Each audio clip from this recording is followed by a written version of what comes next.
Bonjour à tous. Petite histoire intitulée « Les héritiers du silence ». Chapitre 2 « Les chaînes invisibles ». Les enfants grandirent, et ce qui avait été des ordres devint des habitudes.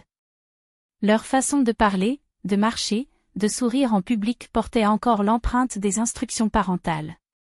Ils apprirent à rabaisser les autres comme on les avait rabaissés, convaincus que c'était une preuve de force. Pour eux, l'humiliation n'était pas une cruauté mais un apprentissage. Il faut endurcir les faibles, disait-il, répétant sans s'en rendre compte les phrases qu'ils avaient entendues 1000 fois. À l'adolescence, ces enfants semblaient dominer leur entourage. Dans la cour d'école, ils dictaient leurs règles, choisissaient qui avait le droit de parler et qui devait se taire. Ils se félicitaient d'être respectés, alors qu'en réalité, beaucoup ne les craignaient que pour éviter leur sarcasme. Mais eux ne voyaient pas la peur qu'ils inspiraient. Ils croyaient sincèrement agir comme il faut, parce que chez eux, on leur répétait que le monde appartient aux plus forts.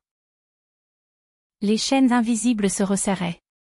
Ces enfants, devenus adolescents, n'avaient pas besoin qu'on leur ordonne chaque geste, ils savaient déjà comment plaire, comment faire honte, comment contrôler. Ils portaient en eux la voix de leurs parents, comme une musique obsédante. Ce qu'ils faisaient aux autres, c'était ce qu'on leur avait inculqué de faire à eux-mêmes. Et plus ils reproduisaient ces comportements, plus ils se persuadaient que c'était leur propre choix. Pourtant, dans leur regard parfois, on devinait une faille.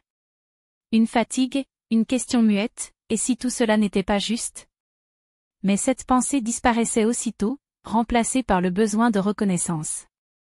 Car au fond, ils n'avaient qu'une peur, que leurs parents détournent enfin le regard, qu'ils cessent d'être fiers d'eux. Alors, ils continuaient. Ils répétaient les humiliations comme on récite une leçon, sans voir qu'ils devenaient les prisonniers d'un héritage qu'ils n'avaient jamais choisi.